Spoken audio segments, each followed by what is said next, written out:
Hello students, good evening. आज आपका जो पेपर हुआ अंग्रेजी का कक्षा 8 के विद्यार्थियों के लिए, उसके सॉल्यूशन के साथ मैं मेरे यूट्यूब चैनल आलोक क्लासेस के माध्यम से आपके बीच पहुंचा हूं। संपूर्ण हल आपको मिलेगा, कौन से प्रश्न का क्या उत्तर था और आपने क्या लिखा। इस पूरे वीडियो को बिना स्किप किए देखने से आपको यह अच्छी तरह से पता चल जाएगा कि आपको 80 में से कितने मार्क्स आने वाले हैं। 80 नंबर का पेपर था। आगे बढ़ने से पहले एक छोटा सा निवेदन कि यदि आप पहली बार इस चैनल पर आए हैं तो इस चैनल को सब्सक्राइब ज़रूर कर लें, ताकि इस तरह के और वीडियोस आपको मिलते रहें। और वीडियो को लाइक करना, दोस्तों के साथ शेयर करना, और कमेंट बॉक्स में मेरा वीडियो कैसा लगा वो टिप्पणी ज़रूर लिखना। किसको कितने मार्क्स आ रहे हैं ये ज़रूर बताना। चलिए हल करते हैं बिना वक्त गंवाए। क्वेश्चन नंबर 1 हम थोड़ा फटाफट हल करते हैं इसको, जिसमें ए राइट था आपका। क्वेश्चन नंबर 2 जिसमें भी ए राइट था। तीसरे में सी राइट था आपका, कोबेल्स। चौथे में बी राइट था आपका, पुट। इससे आगे बढ़ते हैं। पांचवा, छठा, सातवां, ये एक एक नंबर के प्रश्न थे, सारे हल किए हो गए आपने। पांचवे में ए राइट है, ही वॉज वर्किंग।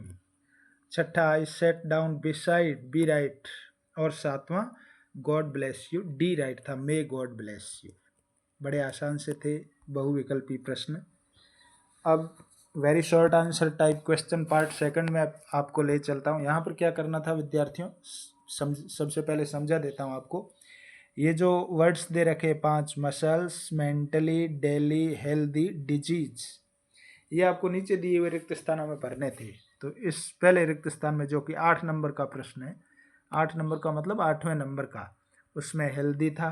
9वें नंबर के प्रश्न में मेंटली था। 10वें नंबर के प्रश्न में मसल्स था। और 11वें नंबर में डेली। यानी आपको यहाँ पर ऊपर 5 वर्ड्स दे रखे थे, उनमें से 4 आपको भरने थे, एक डिजीज पीछे छूट गया आपके। 12वां प्रश्न देखो, right the opposite gender of the following words. Brother, sister का ब्रदर, विपरीत लिंग लिखने हैं आपको। सिस्टर यानी बहन, भाई को कहते ब्रदर, क्वीन यानी रानी, और राजा को कहते किंग। यहाँ तक हल हो गए 12वां। 13वां देखो, इसमें मिसिंग लेटर्स यानी जो स्पेलिंग लिखी हुई है उसमें खाली जगह छोड़ रखी है, उसको आपको भरना था। तो यहाँ पर ये बागेन की स्पेलिंग थी, यानी आपको आर भरना था पहले में, और दूसरी खाली जगह में आई। और नीचे क्रिसमस की है, इसमें पहले में आई आता और दूसरे में ए आता। क्वेश्चन नंबर 14 देखो, we should use a helmet while, यानी यहाँ नीचे जो 2 दे रखे ऑप्शन, इनमें से आपको वाइल भरना था, इस जगह पे वाइल। ये 2 नंबर का क्वेश्चन था। 14 प्रश्न हल कर दिया हमने। 15वां देखो, arrange the following words in proper order to make meaningful sentence, यानी ये उल्टे सीधे लिखे हुए, इसको मीनिंगफुल सेंटेंस बनाने के लिए आपको सही क्रम में जमाने थे। वो मैंने लिख लिए, आप पढ़ लें इसको अच्छी तरह से। A women is chopping up sticks, और दूसरा था Tilly went back to her school. ये 2 नंबर के थे 2 सेंटेंस। फिर देखो 16वां, fill in the blanks with the help of the words given in the bracket. यहाँ पर भी आपने जो पहले एक प्रश्न हल किया वैसा ही है। ये वर्ड्स दे रखे हैं 4, इनमें से 2 आपको भरने हैं। तो look both ways before crossing the road, सड़क पार करने से पहले दोनों तरफ देखना है। और we should not play on the road, हमें सड़क पर नहीं खेलना है। यानी क्रॉसिंग और रोड, ये 2 वर्ड्स जो आपने काम में ले लिए हैं, और पीछे गार्डन और फॉलो आपके काम में नहीं आए हैं। पार्ट थर्ड में बढ़ो, देखो ये वेरी शॉर्ट आंसर थे। अब शॉर्ट आंसर टाइप क्वेश्चन आए। इसमें क्या है, क्वेश्चन नंबर 17 to 18, 17वें 18वें में, read the passage carefully and answer the questions given below, यानी आपको इस पैसेज को ध्यान से पढ़ना है और फिर जो प्रश्न दे रखे उनके उत्तर लिखने थे। तो पैसेज आपने पढ़ा होगा अच्छी तरह से। मैं सीधे आपको प्रश्नों की तरफ ले चलता हूँ, और आंसर मैंने लिखे हैं, आप मिलान कर ले में आपने क्या यही लिखे हैं तो पूरे पूरे मार्क्स आपको मिल जाएंगे। जो 2-2 नंबर के, 1-1 नंबर के, जितने भी नंबर का है उतने मिल जाएंगे। पुनः दोहरा देता हूँ विद्यार्थियों, वीडियो को लाइक जरूर करना। कितने नंबर आ रहे हैं कमेंट बॉक्स में टिप्पणी जरूर करना अपने नाम के साथ कि मुझे इतने आ रहे हैं। और चैनल को यदि सब्सक्राइब नहीं किया तो प्लीज़ ज़रूर कर लेवें। 17वां, what did the rains herald. Answer देखो इसका लिखा है, the rains have heralded the arrival of some seasonal visitors. ये इसका आंसर था। सेकंड क्वेश्चन देखो, सेकंड में क्या है, what happened near the servants quarter. Servant quarter के नज़दीक क्या घटित हुआ। A leopard lifted a dog, यानी एक लेपर्ड ने डॉग को उठा लिया था। Why did Bijju's mother come screaming. Screaming का मतलब होता है चिल्लाना। Because leopard attack on Bijju's cow. Bijju की गाय पर लेपर्ड ने हमला किया था, इसलिए अटैक नहीं अटैक्ड होगा इस जगह। और 18वां देखो, how did the brightly coloured birds contrive to go unnoticed. इसका आंसर था बाय रिमेनिंग एब्सोल्युटली साइलेंट, यानी चुप रहकर लोगों ने उसका ध्यान अपनी तरफ न खींचा। फिर देखो B, why is there is no dearth of food for the insectivorous birds. इसका भी छोटा सा आंसर था, बिकॉज ऑफ ट्री क्रीपर, यानी वर्षा ऋतु में वहाँ पर बहुत सारे पेड़ों पे लताएं होती है जिनके आसपास खूब सारे कीड़े आ जाते हैं। वो आपको थोड़ा विस्तार से लिखना था, मैंने छोटा लिखा है। Identify and right the opposite of the word given below from the passage. Passage में से ये जो वर्ड दे रखा है इसका ऑपोजिट लिखना था आपका। फार, फार का मतलब होता है दूर, और दूर का हिंदी में होता है नज़दीक, लेकिन आपको लिखना अंग्रेजी में था इसलिए आपको लिखना था नियर, वो मैंने लिख रखा है। आगे बढ़ो।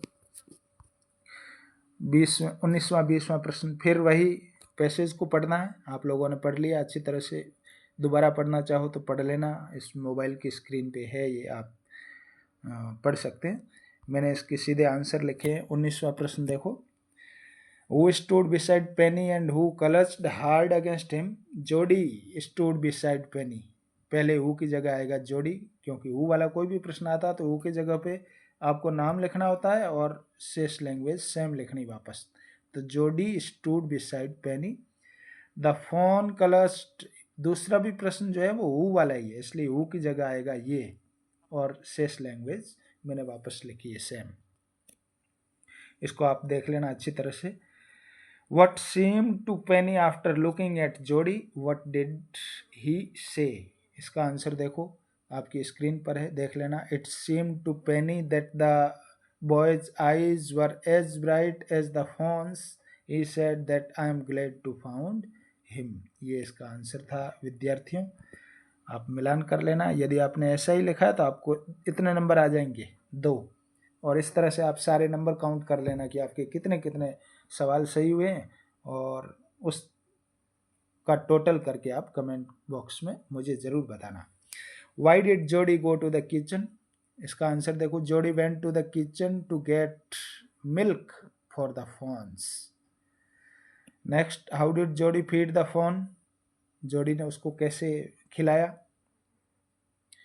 जोडी dipped his fingers in the milk, यानी दूध में अपनी उंगली डुबोई, and thrust them into the fawn's soft wet mouth, और फिर उस उंगली को उसके गीले मुंह में रख दिया। ऐसे करके उसको फीड किया, खिलाया। Why did the fawn bleat frantically. इसका आंसर देखो, the fawn bleated frantically when Jody withdrew his finger from its mouth. It was still hunger and wanted more milk.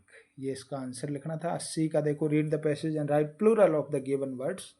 यहाँ पर जो शब्द दे रखा फिंगर यानी उंगली, इसका प्लूरल बहुवचन बनाना था जो कि होता फिंगर्स। 21वां 22वां प्रश्न फिर ऐसा ही है, यानी पैसेज दे रखे, उनको पढ़ के आपको इन प्रश्नों के उत्तर लिखने थे। सबसे सरल काम है ये इंग्लिश में पैसेज में से उत्तर लिखने। क्वेश्चन क्या है, रविंद्रनाथ टैगोर का ये पैसेज है, आप लोग पूरा पढ़ लेना इसको, ये आपकी स्क्रीन पर है। यहाँ पर आप पॉज करके वीडियो को रोक के पढ़ सकते हैं पहले, यदि भूल गए हैं तो फिर याद करना कि मैंने आंसर क्या लिखा था। हु वॉज रविंद्रनाथ टैगोर, ये पूछा गया रविंद्रनाथ टैगोर कौन था। When and where was he born, उसका जन्म कब और कहाँ हुआ। इसका आंसर आप मैंने लिख रखा है। Rabindranath Tagore was a poet, यानी एक कवि था। फिलोसोफर यानी दार्शनिक था। म्यूजिशियन यानी संगीतकार भी था, एंड राइटर यानी लेखक भी था। He was born on May 7, 1861, 7 मई 1861 को उनका जन्म हुआ। और साथ में और पूछा है वेयर यानी कहाँ, वो इधर मैंने लिखा है इन कोलकाता, कलकत्ता में हुआ था। Where and how Rabindranath Tagore schooled, यानी रविंद्रनाथ टैगोर की शिक्षा कैसे हुई और कहाँ पर हुई, उसका आंसर देखो। He was schooled at home, यानी घर पर ही उसकी शिक्षा हुई। He was expose to a wide range of subject including literature, music etcetera, ये आपको आंसर लिखना था। What is Rabindranath Tagore referred to as, Rabindranath Tagore को किस नाम से जाना जाता है, वो ऊपर पैसेज में दे रखा था, और ये इसका आंसर है गुरुदेव के नाम से जाना जाता था। For what collection did he win Nobel prize, किस कलेक्शन के लिए, संग्रह के लिए उसे नोबेल प्राइज मिला, तो वो था गीतांजलि, ये भी आपने लिखा है। What was Rabindranath Tagore contribution in the field of education, शिक्षा के क्षेत्र में रविंद्रनाथ का योगदान क्या था, तो इसका आंसर देखो। ही फाउंडेड विश्व भारती यूनिवर्सिटी, उसने विश्व भारती विश्वविद्यालय की स्थापना की थी, ये उसका योगदान था। Read the passage and right one word for the given phrase, एक जो नीचे लाइन दे रखी है इसके लिए आपको एक शब्द लिखना था। A person who excels in the field of art, यानी कला के क्षेत्र में जो आदमी काम करता है उसको कहते हैं आर्टिस्ट। ए से स्पेलिंग चालू है, आर्टिस्ट आपको लिखना था। ये हो गया 1 नंबर का, ये भी था स्टूडेंट्स। नेक्स्ट इससे भी सरल है 23वां, rearrange the following sentences in correct sequence, इनको सही क्रम में जमाना था। वो आपने सेंटेंस सारे पढ़ लिए, तो क्रम सही जो है वो ये था। सी वाला सेंटेंस 1 नंबर पे था, ई वाला 2 नंबर पे, और डी वाला सी वाला, ई वाला, फिर ए वाला 1 नंबर 3 नंबर पे था, फिर डी 4 पे, और बी वाला 5 नंबर पे। आपको इस क्रम में इनको जमाना था। 5 नंबर ये मिल गए आपको। ऐसे टाइप क्वेश्चन यहाँ पर आपको प्रश्न, ये ऊपर जो था वो लेटर लिखना था, और नीचे अथवा में दे रखा है आपको अपने HM को एक प्रार्थना पत्र लिखना था। तो दोनों में से आपको कोई एक करना था, इसलिए मैंने यहाँ पे आपको ये एप्लीकेशन जो आपने हेडमास्टर को लिखी वो मैंने लिखी है, आपकी स्क्रीन पे है। इसको पढ़ के आप अंदाज लगा लेंगे कि मैंने कहाँ तक और कितनी सही लिखी है, आप नज़दीक पहुँच जाएंगे। इसके बाद पैराग्राफ था 100 वर्ड्स में, harmful effect of eating junk food खाने के नुकसानदायक परिणाम, हानिकारक प्रभाव क्या थे वो आपको लिखने थे इन वर्ड्स को काम में लेते हुए। और अथवा में एक स्टोरी थी लॉयन एंड माउस वाली, वो मैंने स्टोरी यहाँ पे लिखी है। इसको आपकी स्क्रीन पे है, इसको आप देखकर पता लगा पाएंगे। यदि आपने स्टोरी लिखी है तो, और पैराग्राफ लिखा है तो पैराग्राफ देख लेना, जंक फूड के दुष्प्रभाव, उस पे था आपका पैराग्राफ। तो इस तरह एक छोटा सा वीडियो मैंने डाला, आंसर की आज के 8वीं क्लास की इंग्लिश के पेपर की। कैसी लगी विद्यार्थियों, कमेंट बॉक्स में टिप्पणी ज़रूर करना, किसको कितने मार्क्स आ रहे हैं। वीडियो को लाइक करना, दोस्तों के साथ शेयर करना, और चैनल को सब्सक्राइब जरूर करना। धन्यवाद।